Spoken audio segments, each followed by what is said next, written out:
Hiya everyone, so I'm just currently finishing off a pattern. This is with a company called Indie Pattern and it's the Batwing blouse. So you can actually purchase this pattern off Etsy. She's got loads of different patterns I find have been really good to follow. So yeah, you can find her on Etsy, Indie Pattern, and like I say, she's got loads of different clothing patterns which I find really good. This is actually one of the first patterns that I've done properly on my own. I do have sewing lessons, so I do normally get quite a little bit of help with my sewing. But one of my New Year's resolutions is that I try and have a go at doing a pattern on my own. I feel like I've done okay, to be honest with you. But I'm just literally finishing it off, so I'm just going to show you some little parts of how to do a little bit of sewing.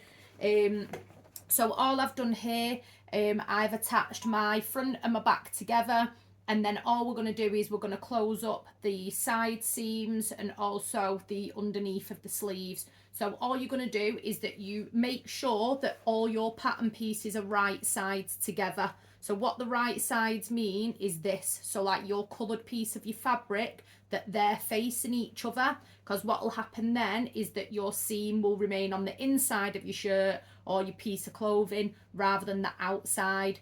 Make sure you pin it all the way round to keep those edges together, and then you'll just start sewing. So all we're going to do, we are just going to pop it underneath the sewing machine here, so underneath your foot, put it close to the edge. I always do it, to be honest with you. I know certain people have like a certain seam allowance that they'll use. I'll tend to just put the edge of my footer to the edge of my fabric as I find it a little bit easier to do. I know it's probably cheating, but I don't really care. If I'm being honest with you, I find it easier. And then we're just going to start sewing. So all you're going to do, you're going to press your pedal down to start it sewing, and then make sure you back stitch. So this will keep your thread intact rather than it undoing. And then you're just going to go with it. So drop your needle, lift your footer and remove your pin. Remember what we said before about the handy pin cushion to have on your wrist. You can also get a magnetic one as well. I did have a magnetic one, but I didn't really like that one, if I'm being honest with you, as I found that if you were sewing quite a large piece, obviously the larger the piece, the more pins you've got, and then I found it difficult to have that amount of pins on your wrist on a piece of metal. Yeah, I just didn't really like it, so I prefer the pin cushion.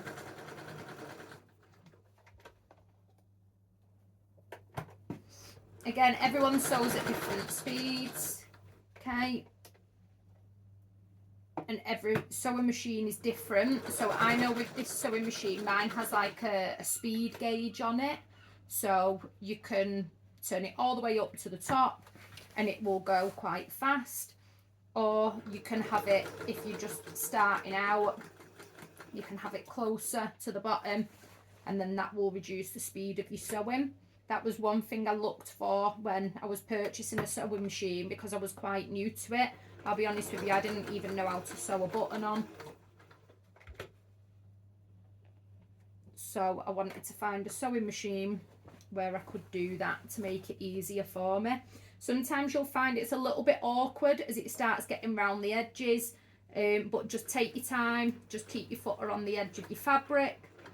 If you need to, you can stop your needle at any time and you can just keep twisting your fabric around, lifting your footer a little bit, but always make sure that your needle is down, otherwise you'll lose the place where you're sewing. And we're coming not far from the end now. Again, just take your time with it, you don't need to rush.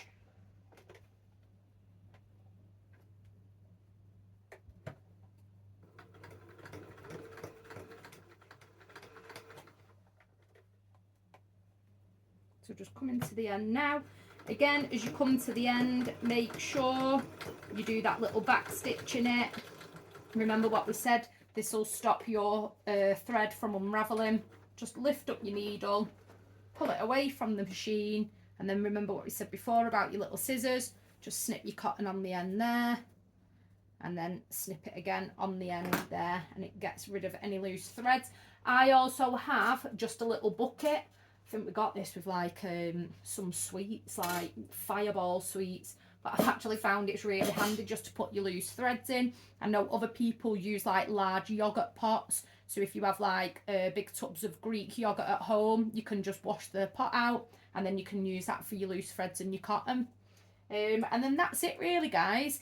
I'm going to do another video in a moment about overlocking, so you can see there how you can see your raw edges, whereas if you have a look at some of the edges that I've done previous, like this one, okay, that's got like an overlock on it, so it just basically tucks in all of your raw edges.